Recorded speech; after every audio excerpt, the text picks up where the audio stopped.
I got a gun, cause he say he ain't a wrestler. You said that you a shooter, well I guess I'ma keep testing you. I'm only beefing by money, I'm like a cash cow. I see they peeping, I'm coming up and they ask how. She wanna party with me and bro got her ass out. I told her if she keep popping Xannies, then she gon' I just wanna win, dreams of all of butter rim, but I'm addicted to the streets, so I know that I'm a sin. If I die, my life start over, I'ma do this shit again. Swimming with the sharks, you a fish cut off your fin. Couple niggas locked, might not see daylight again. I got a couple niggas dead, mama burying the kin. Pull up 50 shots, I'ma only give him 10. Pass me the rock, shoot at the buzzer, I'ma win. Started pouring Remy cause I'm getting sick of hints. If I write a book about my life, don't know where I begin. Couple L's thrown at me, I took them on the chin. Used to see me taking losses, they surprised a nigga win. The longer I live, I'ma lose myself. And if I had choose me or you, then I'ma choose myself. A higher power in mind is worth me more than wealth. Hit a couple licks on your brody, I gotta use my scalp. Foreign belt, wrapped around my jeans, it's hard to hold my pants up. We gon' have to let some socks off, I can't get my bands up. Before I tell, I'd rather die, no, I can't get my mans up. Go ahead and try to pull it, hope your shit don't jam up. Remember been in them blocks, I had to go hide from the jakes. I gotta make right decisions, everyone gon' make mistakes. How you gon' take from your brother and turn a smile in his face? Gang, you tryna get out of character, get put right in your place. It's hard to be clean forever, everyone gon' make mistakes. In pursuit of yet another food challenge. There's pineapple on this one, so if I close my eyes and think real hard, it'll be just like being in Hawaii. Apart from, I'm not in Hawaii, I'm in Belgium. And not a particularly nice part of Belgium. It's like a map on COD.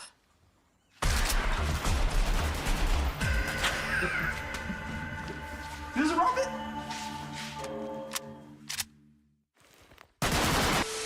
This must be the place. Oh. Hi. Hi. There's the Wall of Fame behind you. This is the wall. Oh yeah. So everyone here has done it. Yeah. Last weekend there was a guy from Belgium who does the same, also the challenges, and he tried 2 times before, and last Saturday he succeeded. I love the dedication there to come back 3 times to finish it. There's a couple of newspaper clippings here. This is the oldest food challenge in Belgium. Been around over 10 years. It's gonna be the serving of fries over there. I hope that's not actually it. The rules are, we have only one rule.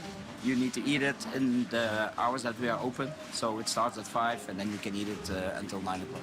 Most of the guys take like 1 hour and a half until 2 hours, yes. Yeah. I love stuff like this, where it's like in the middle, quite literally the middle of nowhere. I don't know what language they speak here. I think it's Dutch. There are quite a few customers around who have no idea naturally what's going on. You notice they've got my Heart Attack Grill t-shirt on. It cost me $20, this. See that? Yep. That's the McTongalo. If you do this, you don't get it for free. You get your next one for free. So maybe we'll order one for the road. Let the camera monkeys eat on the way home. Good luck. Thank you very much. I'm gonna see if I can get the name of this restaurant right. Frito Tvolbeksk.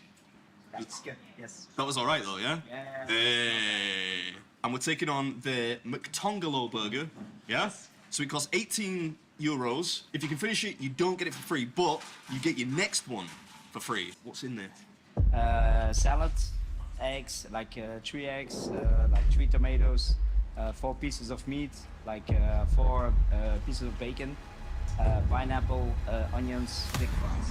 Cool. All right. Do you want to give me a 3, 2, 1? 3, 2, 1. Sorry. I'm gonna take this is bugging me, so I'm gonna take this off first. Feels a shame to ruin the box.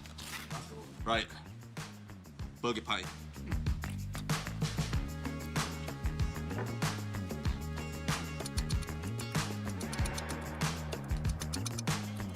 The burger patties are lovely and tender.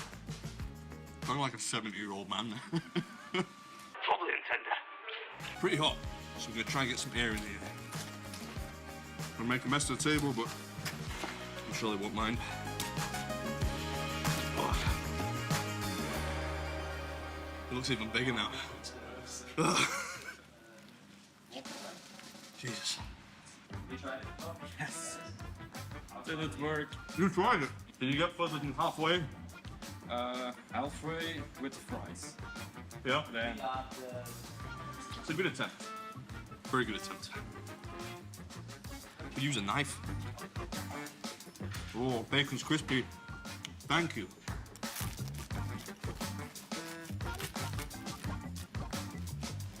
If I remember, when we did Johnny's Burger in Austria, I did it in quarters.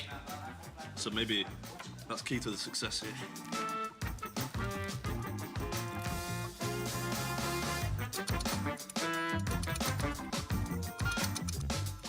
you can do it. I can do it. I can do it. I believe you. But not that. Thank you very much. He's definitely seen the videos.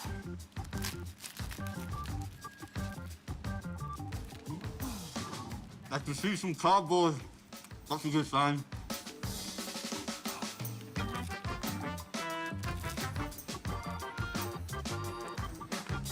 Think he's got a record?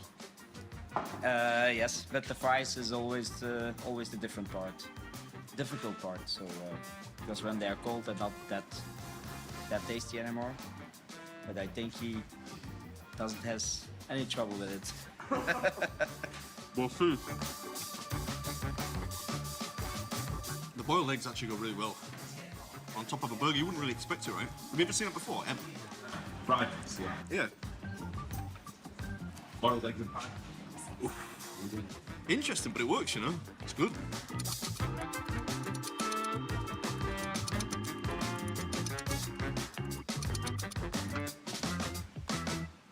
Right, the burger is all but done. Just loads of fries left. Goodness me. Do French fries do after we've got to see each other for a while. I don't know, what do they do? The ketchup. Nobody in here laughed. Not one single person. Shit, is that this guy? Yeah, that was bad, right? This is what I have to work with. Oh my god.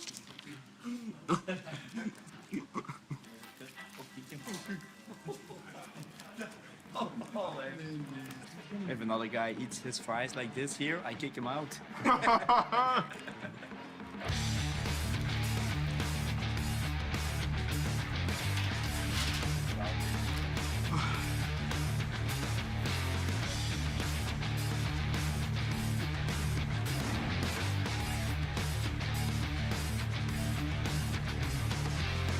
you going to give up? Never! Never! If I were in England, I'd ask for some gravy on these. You know gravy? You have gravy in, no? Do you have some meat sauce? Yes. Can we get some? Yes. All right. Let's see if we've just got the gravy in there. I don't think brown slop helps. No. Yeah, that's kind of like gravy, yeah. Thank you. Self-made. Self-made. It's meaty. Do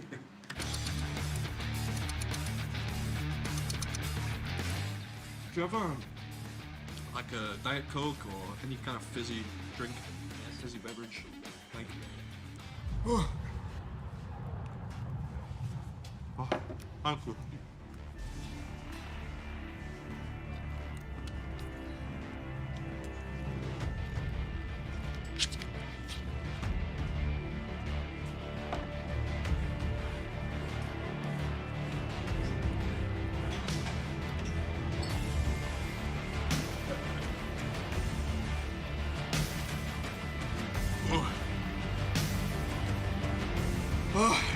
You're in the end game.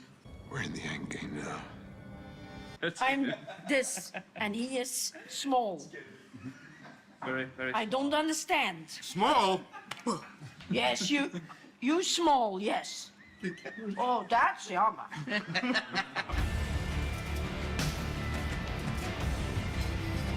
This is so cold now.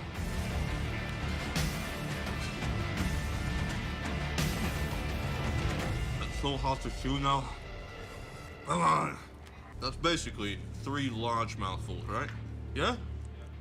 Thank you, Tom. well worth the, what is it, £1,000 a day? Yes. Hey, that's on camera. It's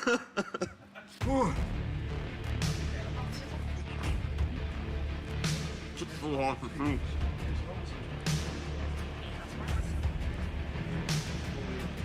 I haven't seen him struggle like this for a long time. I'm enjoying it, actually.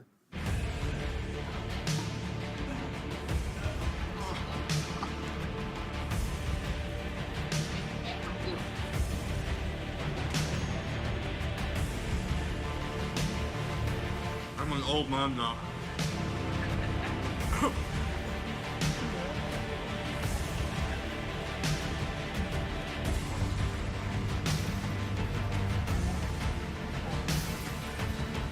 All right. Hey guys, what we're doing right now? What are you doing?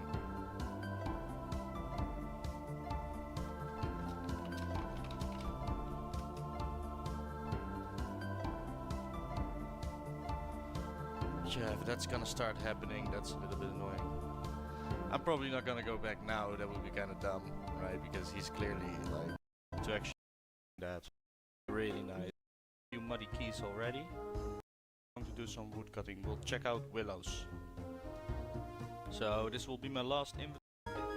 So I'm gonna do that all right now. We're done with another trip. Very later. And we're done with another trip. Very nice, pretty good loot. 30 nature runes, no law runes though. Oh, the bronze arrows are mine, of course. But yeah, a lot of nature runes, a lot of limpert roots. Weirdly, we got no loss, but it's still a very nice trip.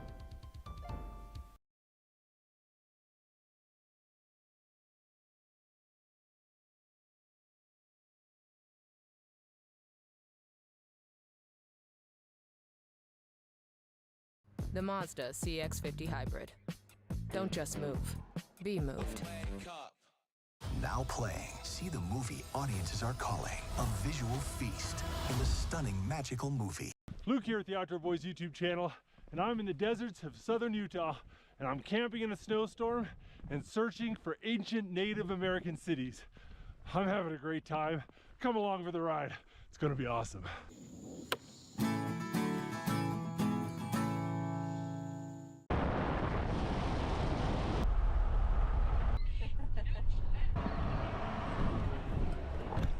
Give me kisses. I love you guys. Will you be good for mama? Yes. Good.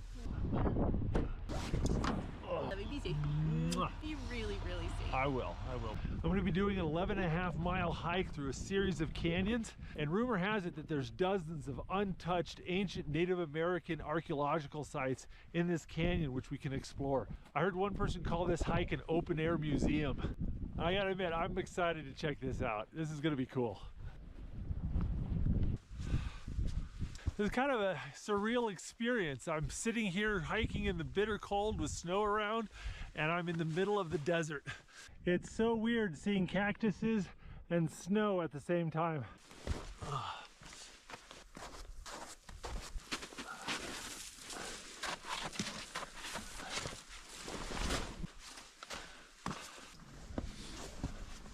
Oh, check it out. There's some ruins right there. So this is the dwelling homes of the Anasazi Indians. The Anasazis would find these outcroppings under these cliffs, and they would build their homes here. They'd take this flat stone that's everywhere and stack it up and put mud in between it and build homes out of it. They take these cedar beams and sticks, lay them in a crisscross pattern with mud over the top. And there you go. You've got a cozy little home. Build a fire in here and that heat would reflect brilliantly.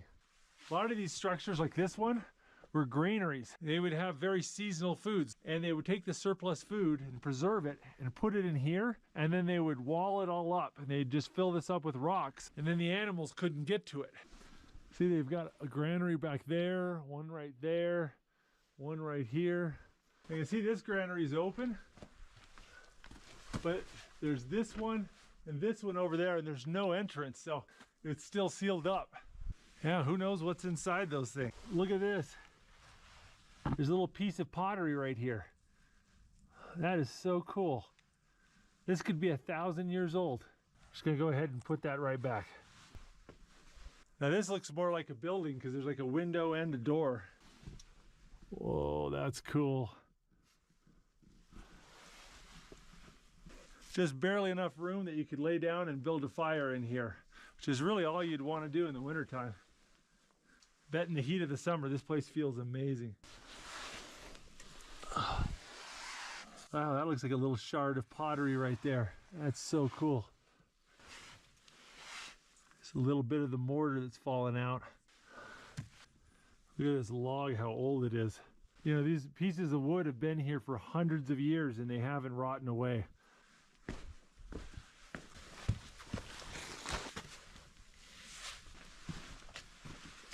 This is just amazing. This has been here for hundreds of years and nobody's managed to destroy it or fence it off. That's pretty cool. Little piece. Oh, this is cool.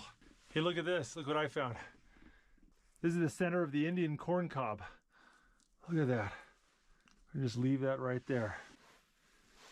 Pieces of charcoal left over from their campfires here. That is cool.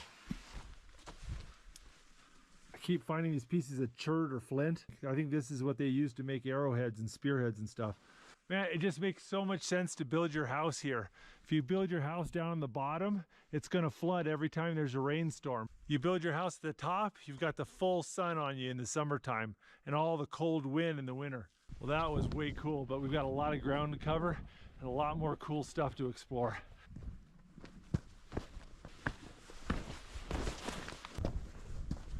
So this right here is a wash or a dried up river. Here in the desert, these are usually just bone dry like you see them now. But if it rains, even far away, these can turn into raging rapids. And then you do not want to be in here. If you're in a really narrow canyon where your only choice is to walk in the wash, this can be really dangerous and you got to watch the weather closely so that you don't get caught in a flash flood.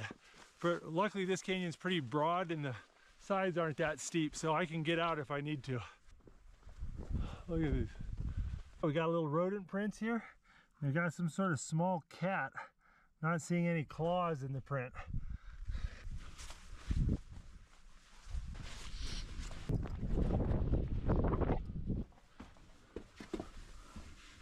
Oh, here's another one of those granaries. You can see a pack rat's made it its home. You see all the little pack rat poops?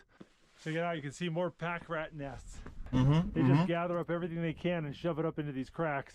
All right, we're gonna keep moving. I got a lot more to see. A lot of ground to cover.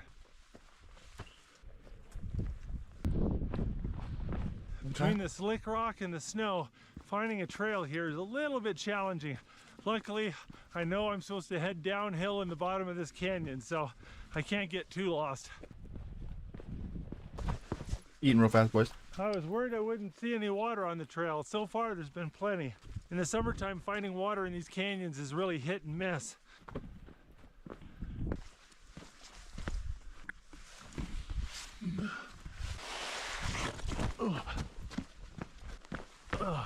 Oh, look at that view. That's pretty.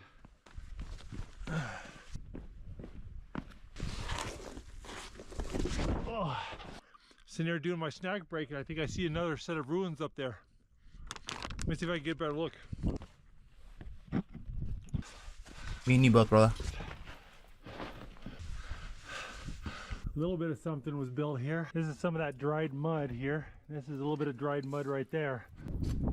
Looks like there's some structures up there maybe, but I don't want to break my neck to get up there. Plus, I got a lot of miles to cover yet. If you spend enough time in this canyon, you're gonna just find stuff that nobody else has found. Oh.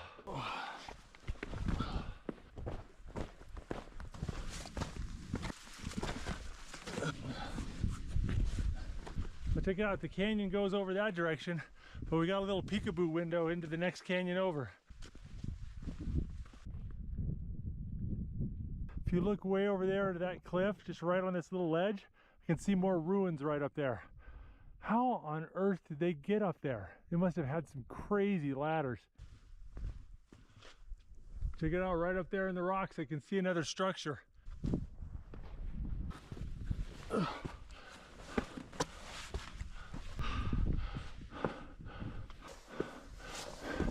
Somebody put this rock here and packed all this mud around it, and smeared the mud with their fingertips 1,000 years ago. Oh yeah, that is so cool. Here's another chunk of mud, the rock sticking out of it. I mean, somebody had to haul all that mud and food up here to make this granary. This is insane. I mean, look at this.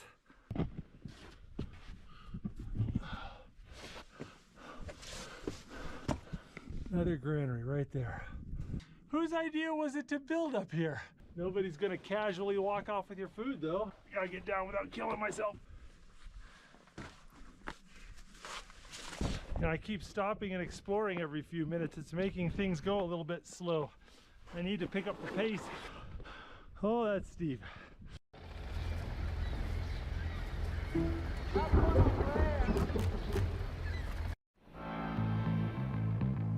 Why would anyone keep on running in this weather?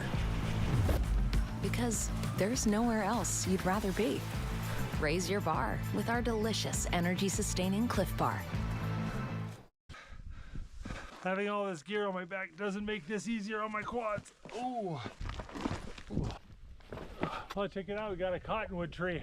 These things always grow near water. And look at this.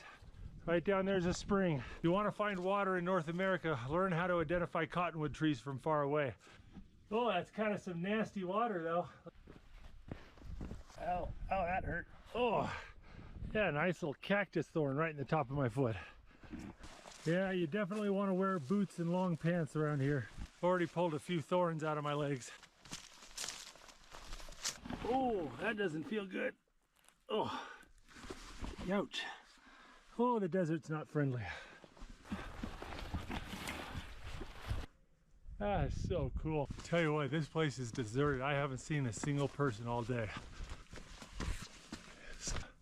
Check it out, there's some more ruins up there. How on earth did they get up there though? I'm taking my backpack off for this one.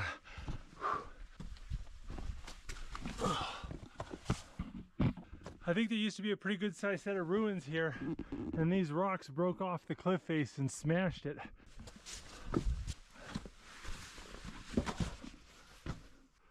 Look at this.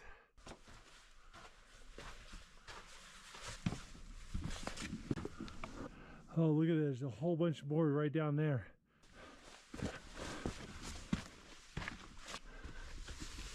There's a room down here. Sound.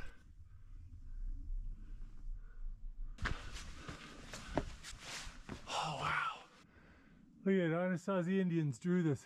Look at all these drawings. These might be as much as 2,000 years old. That is so cool. Look at the little handprints they did. Look at that. Wonder what the rhyme and reason to this artwork is. I mean, these figures don't have heads, but this one's got nipples. Look at it.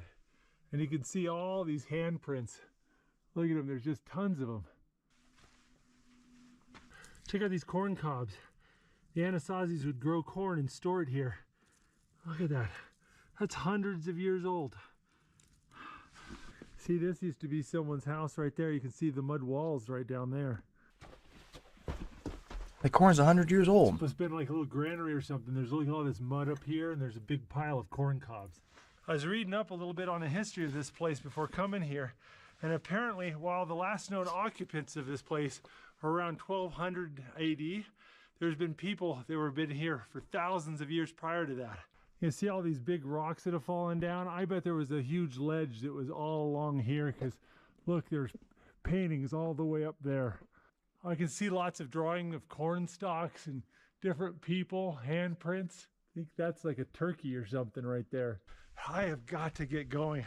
I am not making very good time because I keep stopping and exploring all the time. Oh. Look at that, you could barely tell that's up there. If I hadn't have spotted the petroglyphs and a bit of that wall, I would have never known. I wonder how many of these things I've walked right past. Look at all these canyon walls up here. There could be whole cities hiding up there that I just missed.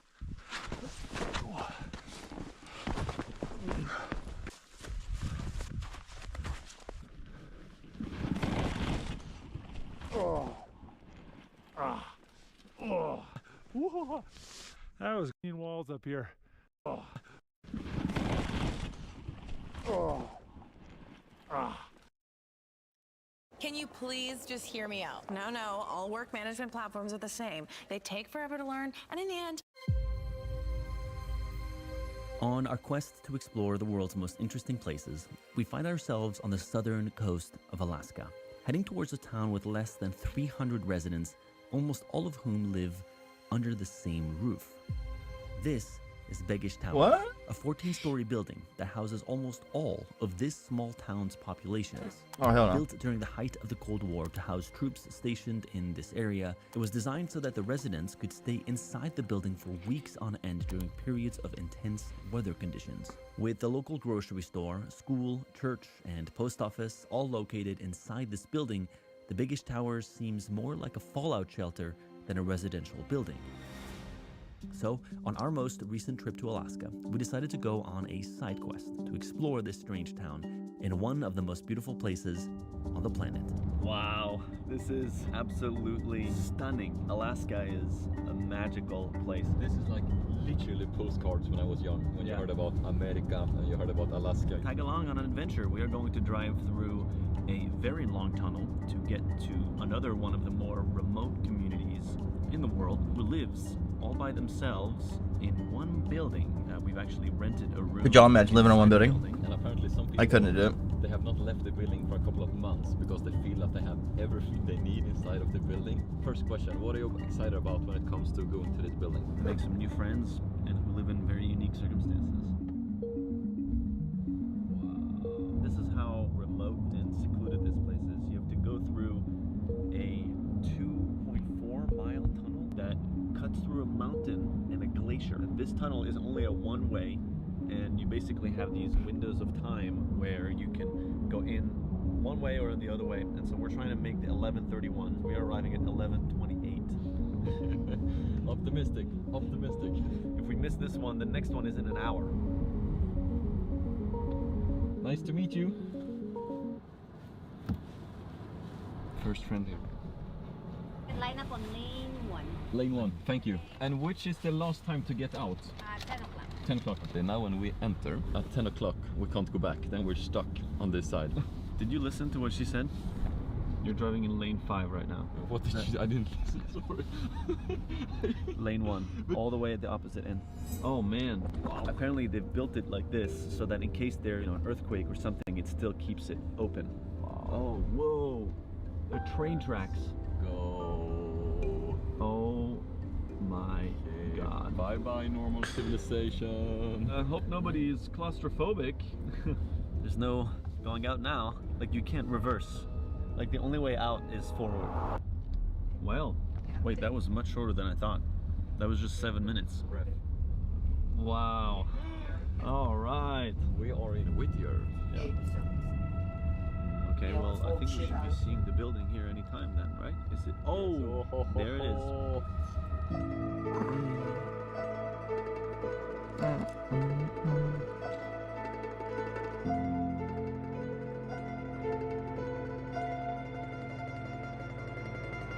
Bro, this is gonna be the biggest sleepover we ever had in our life.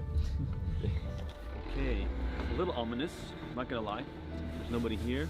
And we need to be a little bit private with the camera here. Well, they understandably don't want to turn their house into a circus, but it is a very unique and interesting building, so I also understand that people would want to come here and visit it. We will be discreet and kind travelers. Okay, someone is here. Hi guys. Hey. How you doing? Oh, thank you so much. Angel. Angel, that's a beautiful name. I'm Thomas. Thank you. Bye. Bye bye. Bye bye, Angel. She said 15 floor, right? Yeah, 15, yeah. How are you? We're going up. I'm going down, whatever. Okay. We're all going the same way eventually. Yeah. Exactly, yeah. What's your name? Cam. Cam? Thomas. We're just visiting for one night. Oh, Nice to meet you, Cam. well, welcome to Whittier. You guys have picked a beautiful day. Yeah, no, this is a great place. You're very unique. You guys will enjoy it. Get out there and look at the beauty, though. Amazing. Thank you, man. We'll do, Cam. All right. Shout out to our editor, Cam, as well. Same name. Railroad Suite. Wow. This is so cozy.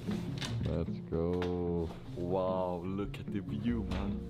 This is dope.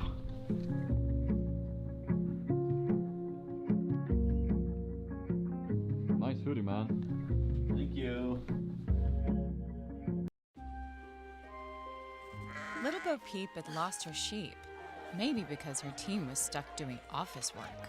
What if she'd used the smart buying tools on Amazon Business? They help you work more efficiently, so you can focus on bigger things.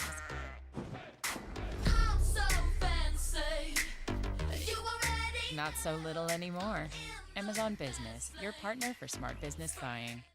Why settle for any meal deal when you can have one you really want? Wawa's $5 Big Breakfast Deal gets you any Sizzly breakfast sandwich, any size hot or iced coffee, and a hash brown, all for just $5. Now featuring our new French Toast Sizzly. Mornings made easy. Gotta have a Wawa. This is stunning. I really understand. We've been here like 1.5 minutes. I understand why they don't want to leave. They have this view. They have friendly people. What do we do now? I know that they have like facilities inside the building, like grocery store and church and whatever. We're just a little nervous because we were told that they recently had a vote saying they don't really want to let camera crews around. We're not a camera crew, but we do have a camera with us, and there's only one restaurant, which is down by the water. Let's go get some food first. Hello, hello. How are you? This is the only restaurant. Let's hit it. Meow. You meowing to a crow? I'm gonna pretend that didn't happen. Oh, what the f? It's closed. Damn. The restaurant, it says it was open online, but oh, they're closed for the season. Yeah, they're closed for the season. Oh, wow. Where can we eat? Anchor Inn, that's the only one open right there, that red top building right there. Oh, okay. Where are you from? Here in Anchorage. Oh, nice. Yeah. Cool. Where do you live? Oh, you live in the building? How is it to live in this building? It's not creepy or whatsoever, like uncomfortable to live with a lot of people in the same building, but you can have your own privacy. Nice, man. Just you can't have loud music. That's the. Yeah, you can't play loud music. Yeah, you can't have a party and that shit. Yeah. I'm Jimmy, by the way. Thomas. Thomas. Nice to meet you. Nice to meet you, brother. Stefan. Stefan, Thomas, Stefan. Yeah. See you around, Jimmy. All the best, brother. Yeah, I think you like me. Everything here is closed. Boat tours closed. The souvenir shop is closed. The restaurant is closed. Everything is closed. Yeah. There's one place we can eat, and it's in that other hotel. Okay. Yes, sir. Yeah. Hi, bro. Hi, how are you? I'm big fans. Oh, nice. Amazing. Fans, yeah. Are you from Whittier or you're visiting? No, or? we're from Arizona, actually. Well, I'm an Alaska resident, so I have to be here for 72 hours a year. What brought you to Whittier? She wanted to see it. I want to see it. I've seen the videos of it, like the tunnel. I was like, I have to go. Yeah. That was.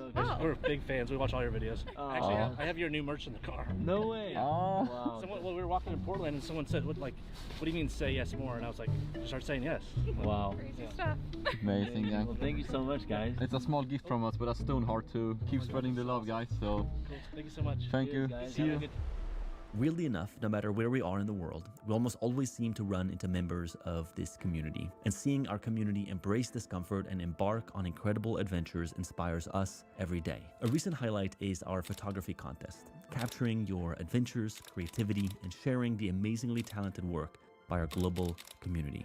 Out of thousands of submissions, we've selected the 10 finalists. But now it is your turn to get involved by voting for your favorite, and as a thank you, you will receive $5 as a gift voucher. So head to seediscomfort.com to find out more. What are we doing, man? Yeah, man. What the hell are we doing?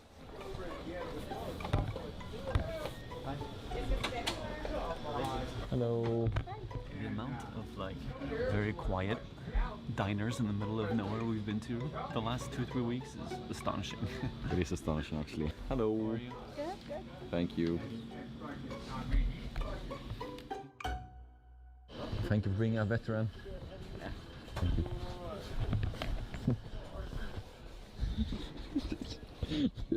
I was just trying to thank him. Okay, let's go and make some friends now. How did that go? That was hurtful. It was hurtful. It's a little bit hard to make friends. Like, the smaller a community, the harder it is to go kind of a little incognito, you know. Also, when I went to pay, I overheard the waitress say that there's a birthday party at 5 o'clock at the restaurant. So... At the restaurant you went to now? Could be something.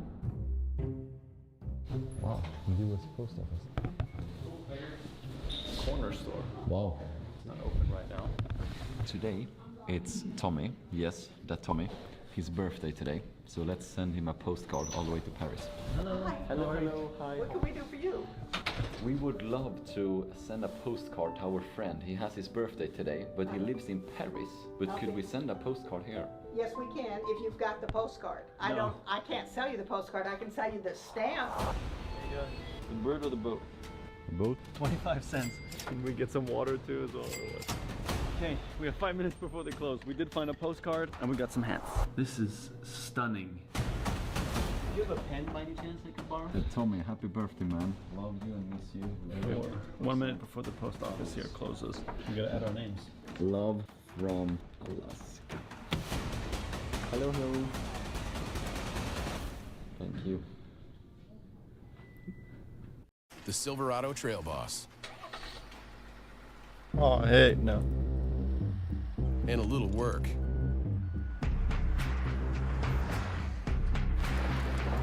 And a little play. And a truck that says no to nothing. And Chevrolet. It's Thank you. And while I've got you here, let me tell you about the sponsor of this video that helps make these expeditions possible, BetterHelp.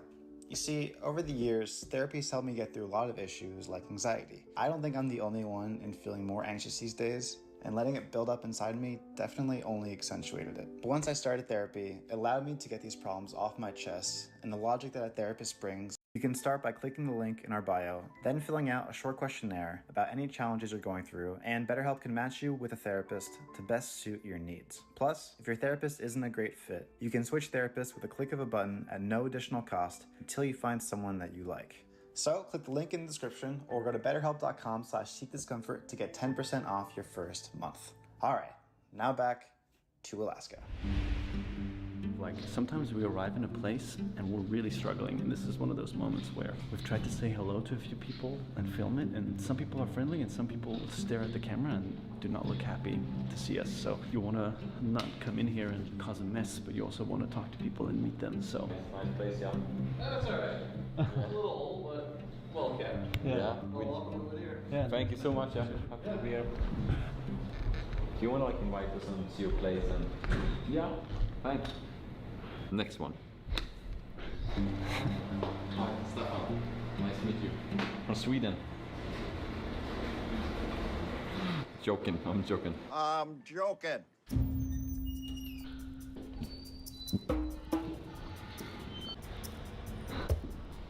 It's like a storage area. There's a storage area in the basement. There's a post office. There's an ATM, an actual store, laundry machine. Like, it's a fully self-sustaining thing. And then there's a tunnel that takes you to the school. And it's the only way to get to the school is through the tunnel. Sometimes I wonder what we do for a living, man. You can go down the elevator or you can go down the stairs They right took us here. to like some storage area. Yeah, it's on the other side because it's also the side with the tunnel to the school. So go Okay. down there. Okay. As soon as you go down the stairs or come out the elevators, you'll see. I'm Shelby. I'm Thomas. Thomas, nice to meet you. Stefan. Stefan, Nice to meet you. Cool. Yeah. Yeah, well, welcome to here. Thank you so much. Enjoy your Thank you. visit. How is it to live here? It's pretty extreme, the weather is. Like, I mean, even for Alaska, like crazy winds, tons of snow. Well, it's actually really quiet. I mean, you mostly don't hear your neighbors. Yeah.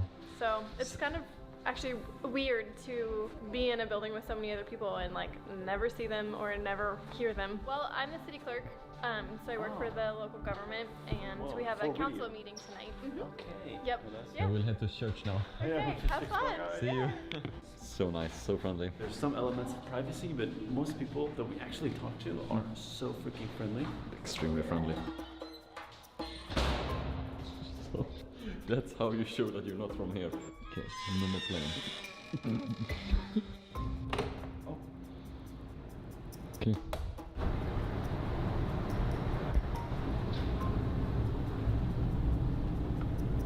I'm in peace. Wow, they really have a church inside of their building. I've never seen that before. I've never been in an apartment building that has a church inside of it. Mm-hmm.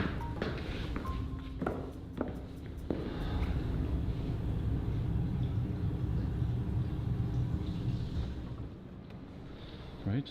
Yes. So I'm guessing that what's in front of us, this has got to be to the school. Go to school. Oh, God knows you need it. How they go to school in the mornings. That's pretty dope. There's something though that I want to go check out that I haven't told you yet. So I saw on the drone there's a massive abandoned building on the other side. And I want to go check it out. Let's do it. You and abandoned buildings. You and abandoned buildings. And it said online, when it was built, it was the largest building in Alaska. And I don't know why it's abandoned. Okay, cut to abandoned building. Cut to a voiceover of me explaining the abandoned building when I know more about it. This is the Buckner Building.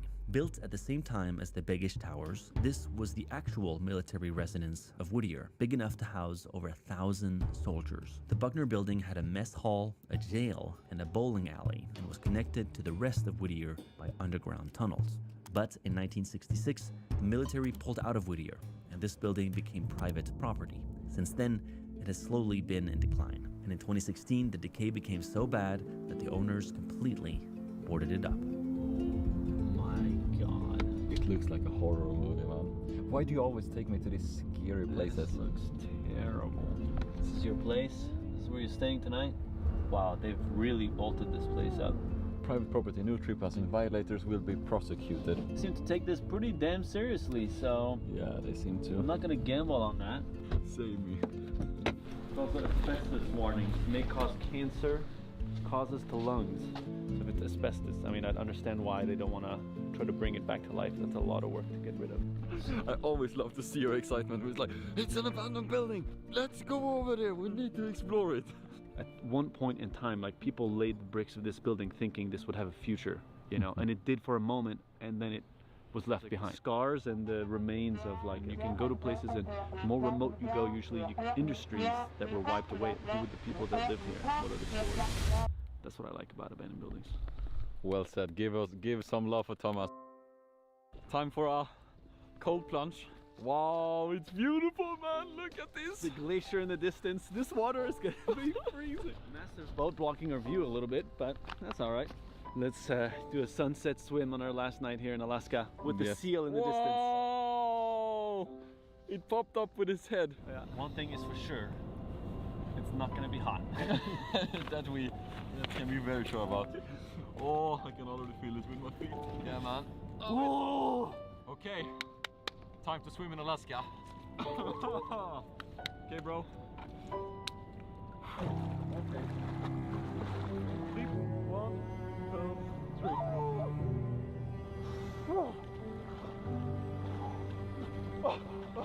We got it. We got it, bro. We got it. We're in Alaska, baby. Woohoo!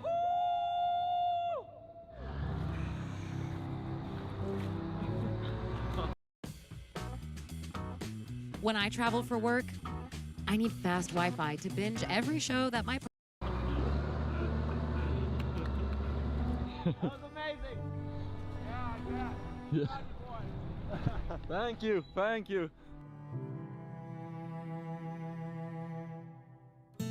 What's that?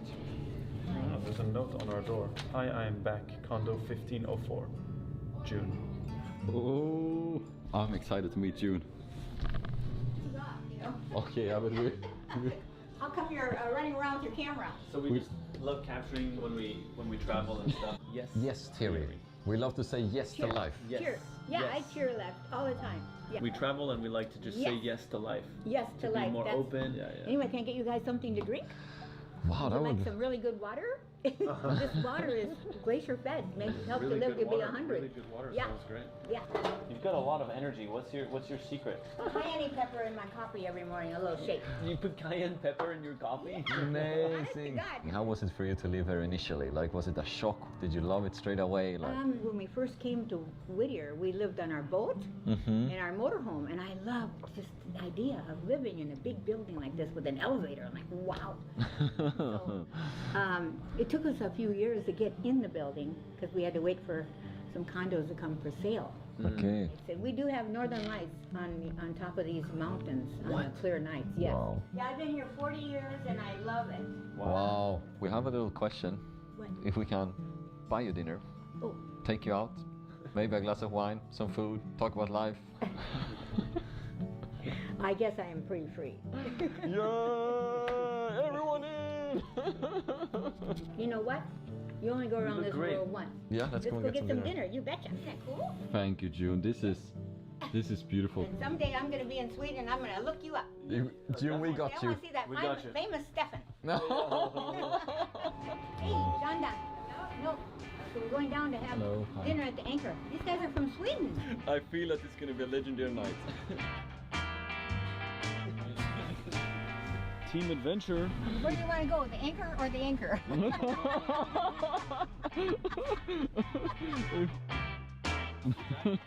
Second time being here today. Hi, hi. Hi, guys. Whose birthday is it? Ray. Ray. Happy birthday. Happy birthday, Ray. Ah. Yeah, they're gonna sing now. He said that you don't want to hang around with turkeys. You want to fly like an eagle. Wow. Soar with That's the eagle. exactly what he says. Soar with the eagle. I have the same like mantra I've been living with my whole life. Yo. Karaoke party.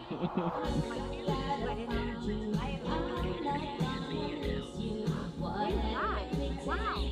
I've just surrendered to the fact that my life is gonna be really f***ing random. What are we doing right now? You.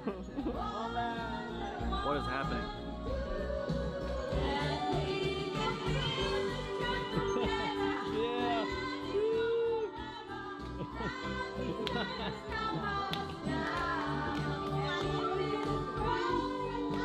We'll still have each other. Nothing's gonna stop us now. Yeah. Our lovely lady. Superstar.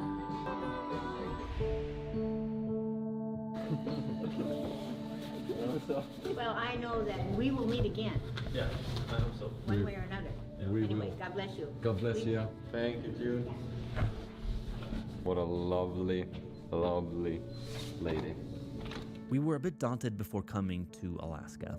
The vast expanse, extreme isolation, and harsh climate that this state has to offer can be overwhelming. But what it does is force the people living here to come closer together, to unite not just to survive, but thrive as some of the tightest-knit communities we've ever witnessed. The way that these communities share everything and take care of each other is something we can all take lessons from and apply to our own communities, even if it's not in the Arctic tundra.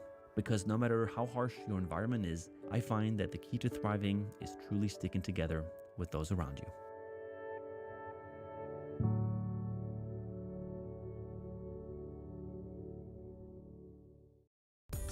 Wouldn't it be cool if building a website felt like working in your favorite design tool?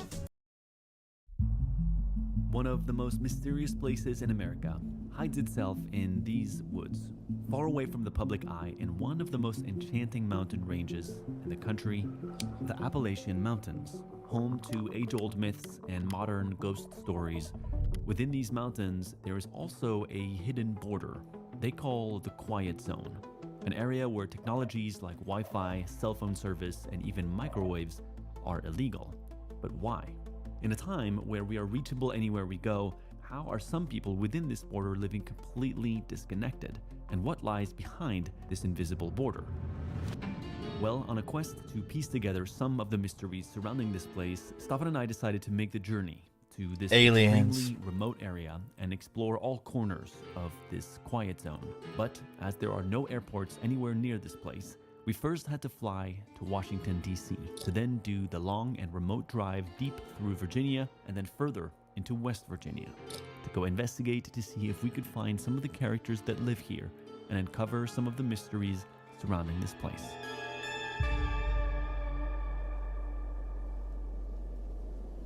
The roads are getting smaller and smaller, and we are still an hour and a half away. For the next 50 minutes, and we've already been driving for 50 minutes, there's no town to stop in, which is wild. I've never seen that in my life before, to be like this rural.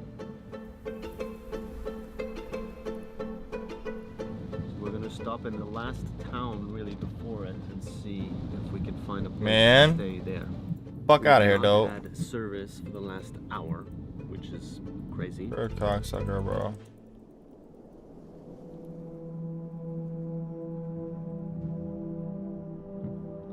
But we are now rolling into the first village that we have seen over the last hour. Vamonos. We're gonna go and explore. What was the name of the town? Monterey. We are making the executive decision to stay in the last town before we head to this place. This is the only hotel. Monterey, a peaceful escape. Oh, it's closed. This is the only place to stay in this entire area, so. Hello, hello. My name is Stefan, and I'm from Sweden and would love to stay at your place. Yes, and you are in Sweden? No, we are in Monterey, actually outside the door here. We saw a phone number. Oh, I see. Okay, I was like, that's a long way away for you to come. I just ran across the street to get some food.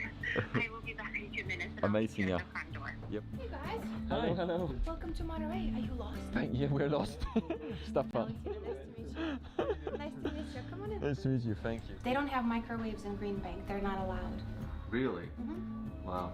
We have a couple that's moving from Green Bank to here. He was talking to his wife on the phone. He goes, honey, I used the microwave today. And she's like, yay!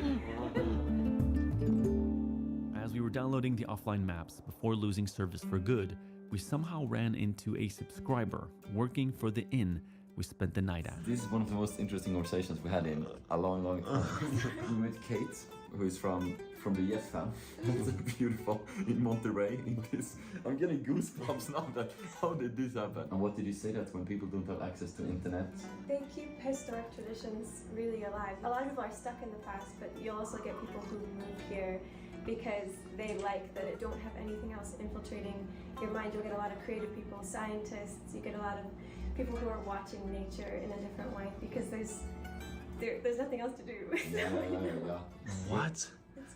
We thought it was mostly just people that were, interested in being completely disconnected, but it sounds like it's a whole range of people who have decided to move here. I mean, you also decided to move here, Yeah. which is fascinating. I have to drive an hour to the grocery store.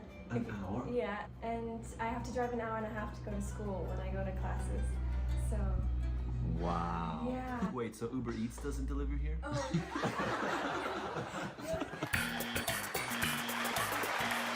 What are your plans today? I was just working here today. Because we're obviously like a little lost puppies here, and you seem to be very knowledgeable of this area. It'd be awesome if we could explore a bit with you. I would die. I've been a fan for like a decade. Wow. I saw the names actually on the reservation. I was like, this can't be. I need to ask my boss. Okay. What are we doing?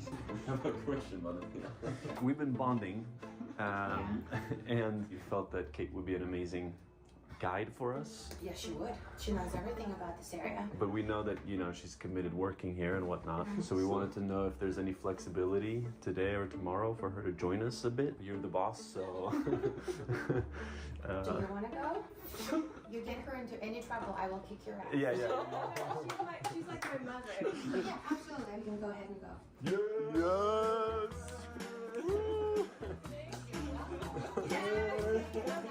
How long have you been watching this series? Since 2016, so I was 12 years old. Wow.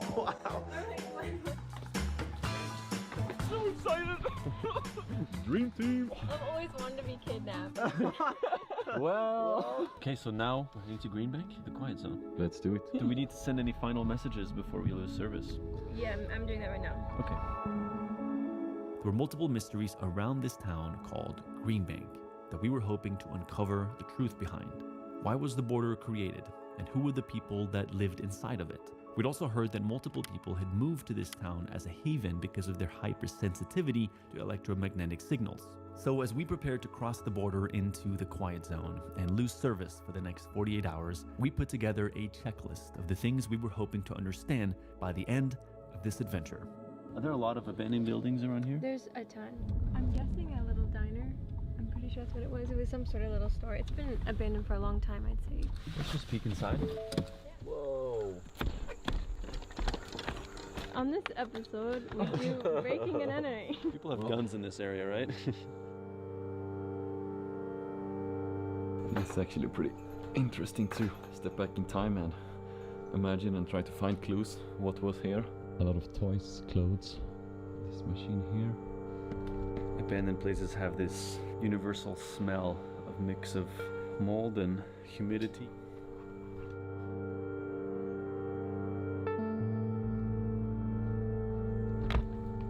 like we're gonna stumble upon a lot of side quests on this trip.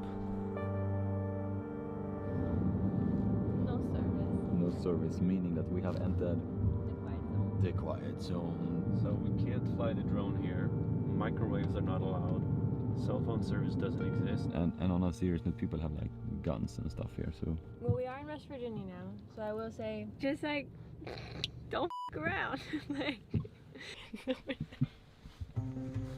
It's so empty, like that houses have been built, but that nobody's here. there's a reason I only have like 2 friends.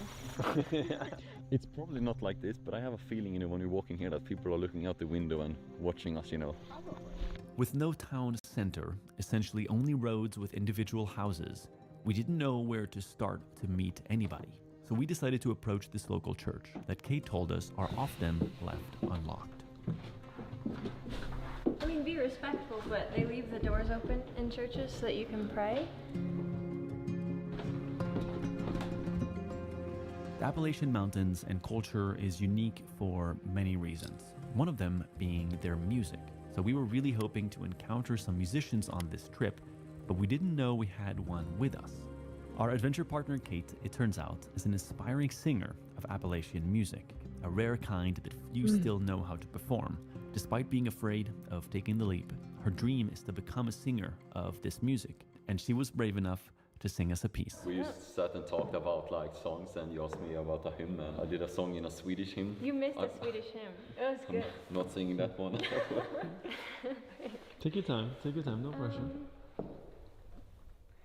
Was in that merry month of May when the green leaves they were swelling, that William Green on his deathbed lay for the love of Barbary Island. He sent his men into the town to the place where she was dwelling. Said William's sick and he sends for you, if your name be Barbary Island. Oh mother, make my bed, go make it soft and narrow. Young William's died for me today, I'll die for. Only gift shop off the government facilities, observatory, internet, and phone service as they never had it, and maybe one of the few places left on Earth, certainly in the West, living off the grid like this. Because of this unique characteristic, this area has attracted Nobel Prize-winning scientists, US government officials, but also people who seek digital disconnection due to sensitivities to the frequencies now all over our cities. Here to meet the only... Hi. Where y'all from? Sweden. Sweden? Yeah. My Lord! Yeah. Far away from home. Yeah, far away. You guys are the first locals that we're meeting here, so we're excited about that. You guys live without internet, though. Pretty well. You can get it, but it's illegal. Illegal. Yeah. It was implemented once they built this observatory, The right? observatory bought everything out up through there in 1964. I don't know how they stopped the signal, but somehow they stopped the signal. There's a humming noise, and they don't know what that is. Humming noise in the mountain, like coming from the mountain. So what do you think the best part about living in quiet zone is? Definitely the quiet, the outdoor lifestyle, people, close-knit community, a lot of nights by fire pits, and that's lovely. Quiet. It's easy to find yourself here. It's safe. Yeah. Oh, it's very safe here. Yeah. But, other than if you get hurt, it could take the ambulance quite a bit of time to get to you if you had a real emergency. But This place is like a gathering area?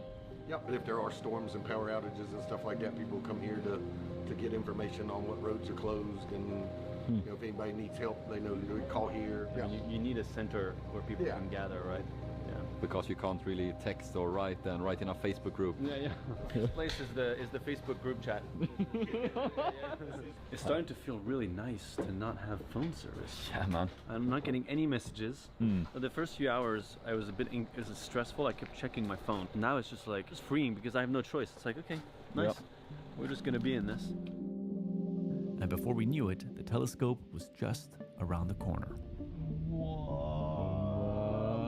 That is the observatory. Wow, it's so massive. It's like the most rural landscape right in front of the most like spooky, futuristic looking. Yeah, man. What are you feeling witnessing this? This is amazing. Isn't it trippy? It is trippy. Yeah. Hi, Sir Frank. Stefan, nice to meet you. What a beautiful thing to have in your garden, a telescope. 240 some feet across. It's the biggest rotating one in the world, I guess. Really? It'll rotate eventually. You see it move? Yeah, if you come back in like an hour, it might be going that way. Wow. This is one! We're on someone's property! I thought we didn't get shot! The highest contrast visual I've ever had in my life. A farm with cow poop everywhere, and then the largest rotating telescope in the world. This is the best shot I've ever filmed in my life. Something in the ear. How are you? We're looking to get to the observatory. Like literally like 200 yards. Okay, amazing. That way. Do you work here? Yes, sir. Oh, amazing. How would you summarize the telescope? What is it? It's a way for us to look at the universe, to expand human knowledge ultimately. It's a pretty good way to spend your day. Yeah. Wow. Well, thank you so much. You're welcome. Nice to meet you. Yeah. Okay. Let's go. Green Bank Observatory. With all of our side quests, we arrived at the observatory near closing time, but the staff told us we were still allowed to walk to them on our own. We just couldn't bring any form of technology anywhere near them, which meant leaving our cameras and cell phones behind, and instead, we could only capture what the telescope was like up close on a disposable camera.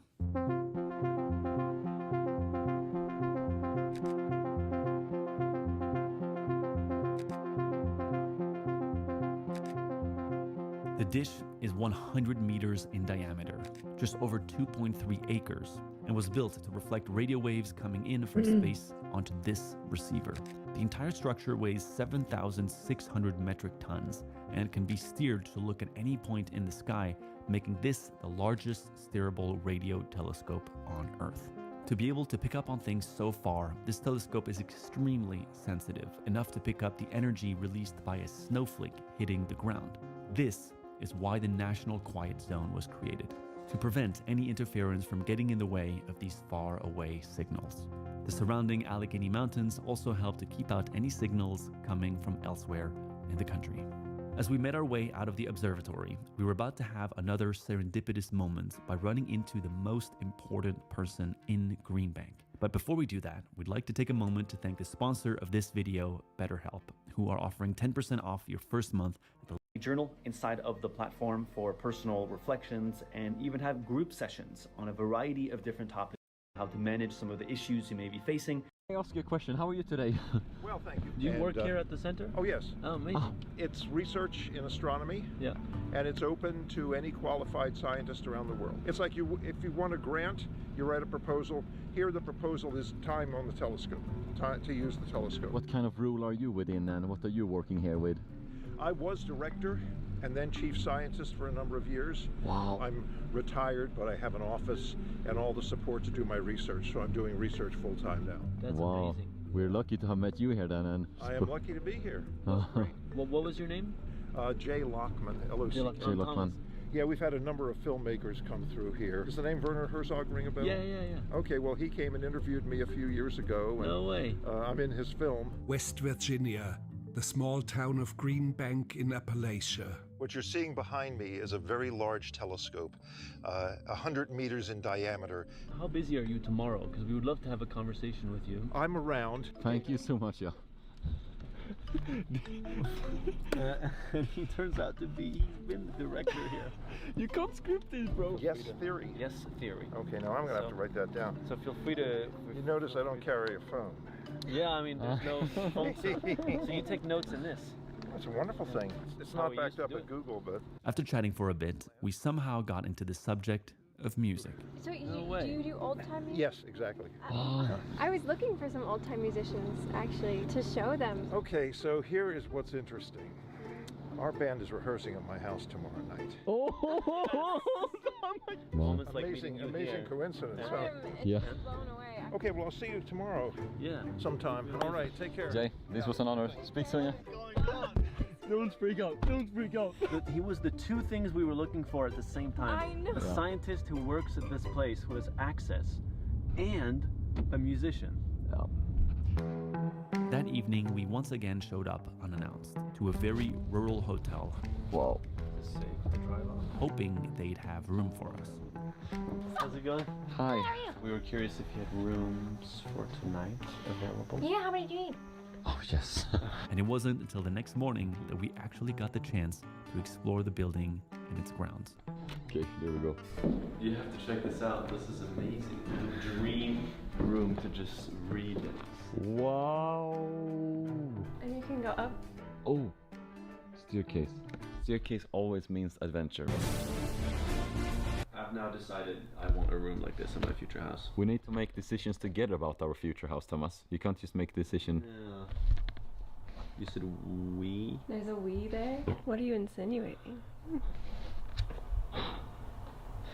Well, I'm gonna go on the And then, as we sat down for breakfast, another serendipitous moment occurred. We bumped into a lady who told us that she suffers from this electromagnetic hypersensitivity. And a lot of people don't know that the headache, the heart palpitation, the children's ADHD, all this stuff is really from this technology. Again, the public doesn't know about it because all the media is owned by telecom companies. Electromagnetic hypersensitivity is a term used to describe a condition where individuals who are experiencing various symptoms attribute them to exposure to electromagnetic fields.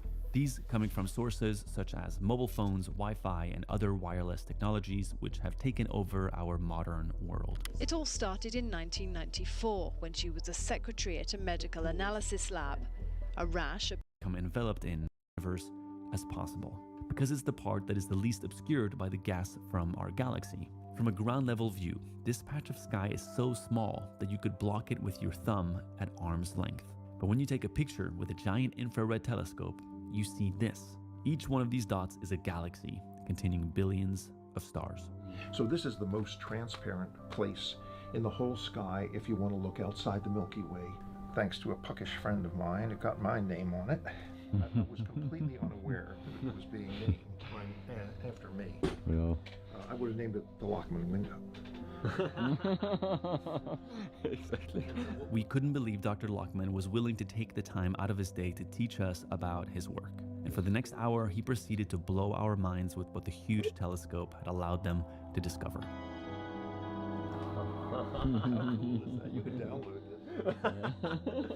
this. This is the cloud I'm working on. It's on a collision course with the Milky Way, and this is bringing in enough material to make 1 million new stars. We've discovered over the course of my career that normal matter, the stuff we're made of, is a small fraction of the mass of the universe. That most of the mass of the universe that holds galaxies together is that most of the mass of the universe, all we do is we feel its gravity. This is so cool. I was in Ireland just last fall. So we'll see you in a few hours. Yeah, Okay, good. This was an honor. Yes. Wow, that we was are. Very inspiring. Yeah. On our way to Lockman's house, we thought we'd take a moment to watch the sunset and give Kate some support for her music dream. We just found a really nice viewpoint. Wow. That's incredible.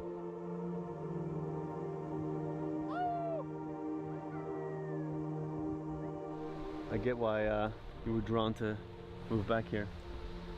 For sure. It's really beautiful. Wow. Did the music interest come to you when you moved back here? It's kind of hard to like live in a city and listen to fiddle tunes, so I definitely like phased out of it. Yeah. Then you come back here and this kind of music really makes sense. It like fits the spirit of the place. What are the steps that you feel that you need to go pursue it? You know, you always get like that fear in your head of like, what if it doesn't work out? Like maybe people won't understand, or like, how am I gonna make it something that people would want to watch? I hindered myself for many years to like post anything on social media because I was afraid people would attack me, and I see myself so much in you saying that, but also remember there's like millions of positive, loving, kind-hearted people out there ready to like support you on your journey as well. I know that. Thank you. After today and yesterday, thinking about how small we are in the whole universe, I mean, why not just try things? Yes, yes. Do you record these songs that you write every week, or how do you? On my voice memos app, I have like on, like, your phone? 5,000 voice memos. We like to empower dreamers at Yes Theory. We were talking, and when we heard yesterday that you don't have a mic, we want to gift you one so you can actually start recording your music. Oh, thank you. And putting it out in the world. I'm like shaking, you guys can't see, but this has been the best. It's been a dream team. How is your camera? I bought it. It's not great. Maybe we need to add a camera to that. so you can record and capture things and put it out. I will do that too. Let's go! That's a good deal right there. How do you feel about that? If I think about it, I'm gonna cry. Oh, it's so beautiful.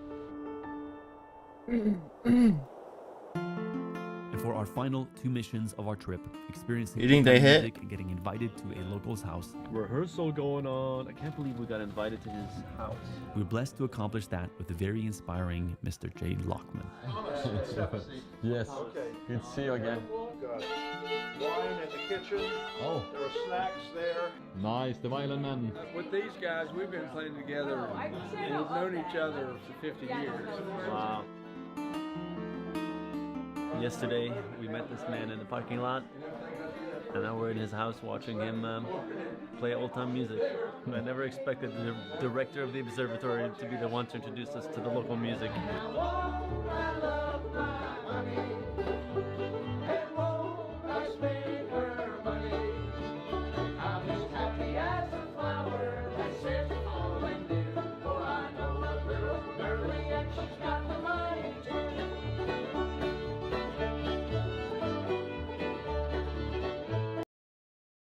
Three signs your car accident is worth major compensation. If you've been in a car accident recently... It's 3:30 a.m. in a neighborhood in the city of Akron. CCTV records a man in a jumpsuit walking up to a house. Seconds later, what could only be a nightmare begins. Akron 911. Well, I got a fire going on 4th Avenue. It's fully engulfed. I think there's people in the house. It's blazing, man. It's blazing. Up here quick. I can feel it. The lights are going out. It's burning quick, man. If somebody's in there, they're dead, man. As the flames engulf the house, the mysterious man disappears into the night, leaving a trail of blood behind him. Oh my God. Hurry, please. Oh, Jesus. The whole house is on fire. As authorities were called to investigate, they had no idea what they were stepping into. This would only be the beginning of a series of fatal fires set by a vicious, cold-blooded killer, and detectives would soon find themselves racing against the clock as a serial arsonist hunts for his next victims. The night of April 17th, 2016 was uneventful for 66-year-old Lindell Lewis. He had just gone through a hip replacement surgery and was resting at his home on 719 Fultz Street, being looked after by Gloria Jean Hart, his girlfriend at the time. However, this night would be different. This night would plunge the once peaceful city of Akron into sheer terror.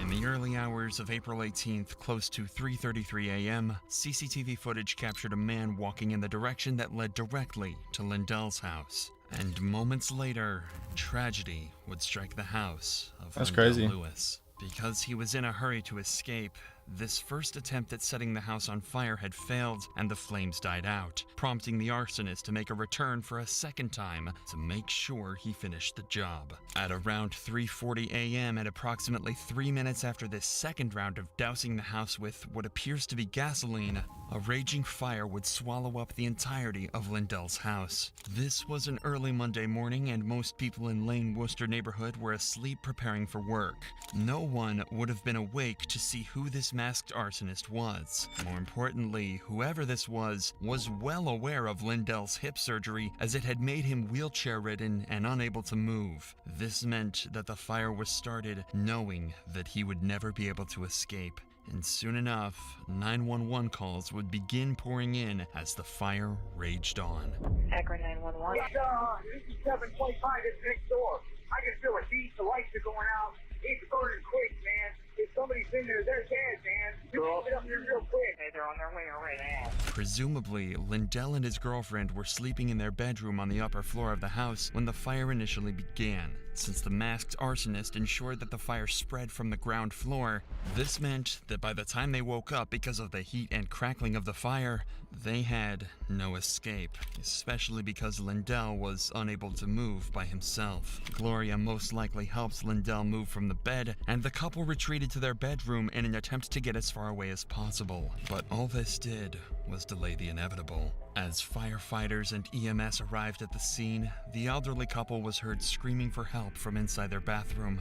Even with desperate attempts to save them, it was far too late. This gasoline fire was far too violent, and the smoke was far too thick. Gloria Jean Hart and Lindell Lewis were pronounced dead by the time they were discovered. A tragedy like this was unheard of in Akron, not only because of the fact that there was now an arsonist on the loose, but because no one knew who his next victim would be. Because as it turns out, Lindell and Gloria were only 2 of his 9 victims to come. The hunt for this masked murderer was on, and soon enough, detectives had a lead. During the night this fire occurred, the suspect had fled in this direction immediately after his second attempt. This meant that whoever this was lived in this general vicinity, and considering this, the very first suspect would be Stanley Ford. Stanley was a peculiar man. He often claimed to be a guardian sent by God and would spend his days sleeping so he could stay awake at night to watch over the neighborhood. Additionally, Stanley was also Lindell's neighbor, and the two had spent many years living next to each other. This is why officers were certain that Stanley would react with sorrow when informed of Lindell's death. But when a call was made telling him of the tragedy, something was off. I was calling to follow up with you about the... This game, you're not ready for it. Fire across the street. You know, because of the tumultuous history that you and the people in Lindell's house had, everybody is thinking you, right? No, Tanisha, listen to me once again. I do not mess with these people up here. Them guys try to get me to come on and engage with them. Them guys was nasty. They had prostitutes in and out all night. They was dealing with homosexuality. Them people was just bad people. I didn't do nothing to them people. Them people were just mean. I mean, listen here. When they moved up here, Tanisha, they stole everything that wasn't voted down. Well, Mr. Ford, this is my concern. What's your concern? Is that how to make people believe that it wasn't you. Tanisha, you either take my word or you don't. That's all I can tell you. Well, we do have another option. What's that? The polygraph. Suspiciously, not only did Stanley refuse a polygraph test, but officers believed his reaction to be endorsing Lindell's death rather than mourning it. This was likely because of a lull in the two's relationship that stemmed from their arguments about property boundaries and maintenance. However, in all fairness, this case was not limited to Lindell alone. In fact, Stanley was infamous for often disputing with neighbors when it came to property boundaries. All things considered, Stanley was only seen as a weird and obnoxious neighbor rather than someone who would burn a house down. For now, at least, he was not the most prominent suspect, as detectives began to believe that the one responsible for this fire may have been someone inside Lindell's house. The night the fire occurred, Lindell and Gloria were not the only ones in the house. Thomas Hugley and Garrett were 2 of Lindell's friends who were going through tough times due to financial constraints. Lindell was kind enough to offer the 2 of them a place in the basement of his home. Fortunately, Thomas escaped before the fire could swallow up the basement, but Garrett, on the other hand, just so happened to be somewhere else that night. By April 22, 2016, Akron detectives would call in Garrett for an interview to find out what really happened. First, let me say that I hate having to put you out there like that. Like all of that was terrible. I like what that happened. You cuss, that's my first language. But I was worried because they said you lived down there, and I hadn't seen or heard from you, so I waited. Yeah, I was there earlier that day because I was over my auntie's house. Did a job for her. What's her name?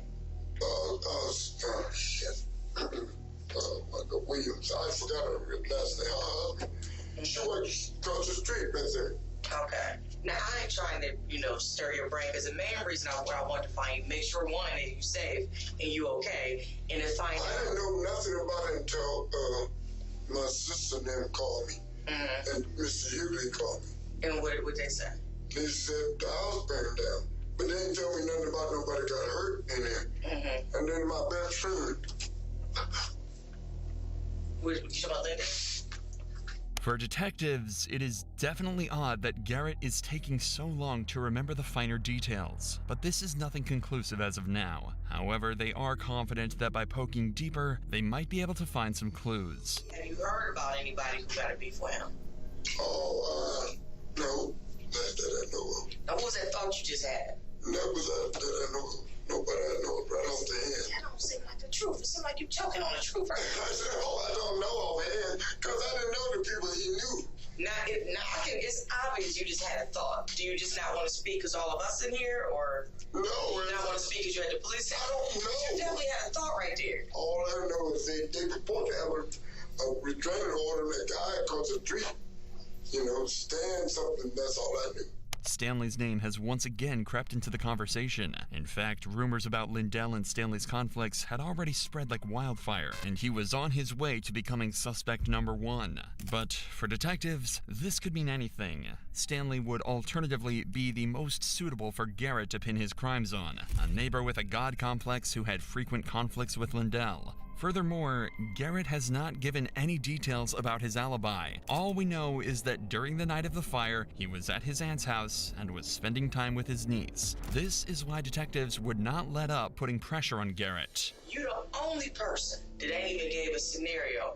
And that kind of made me suspicious. Scenario means? Of anything that you might have heard or thought. You're the only one. But I don't know nothing. I wasn't there.